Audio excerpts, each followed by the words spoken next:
person, and I'm not sure about you, I love questions.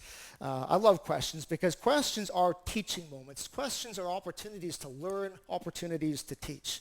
It was a number of years ago now when I was completing my university degree that I came across a book written by a Brazilian philosopher by the name of Paulo Freire.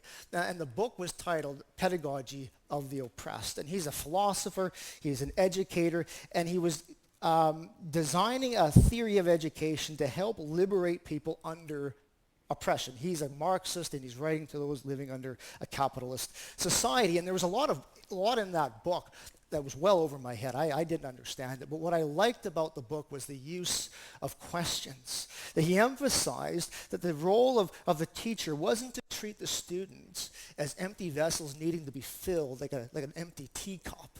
Because if that were to happen, brainwashing occurs. This theory of education where the teacher instructs the students, don't think for yourself, don't ask questions, just take the information that I'm giving you and accept it as written law. And when we think about that, taking our cue from Ferrari, if you are in a relationship, if you are in a leadership position, if you are in a workplace dynamic and you do not want people around you asking questions because you see it as a threat to the group pathology, a threat to your power, a threat to your persuasion, according to Ferrari, you are the oppressor.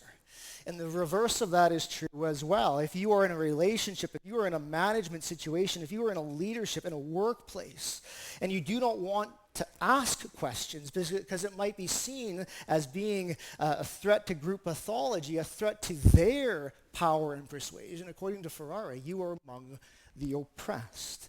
And so what has to happen is that a change in pedagogy needs to take place. Instead of the teacher treating the student as someone beneath them, instead of the student looking up at the teacher as someone above them, both need to come at the same level. Both need to reason together, to talk together, to discuss, to challenge ideas, and to learn together as equals. And Ferrari chooses dialogue, but also questions as that teaching method. Why do you believe that? Why do you believe that? What reason is there to believe that?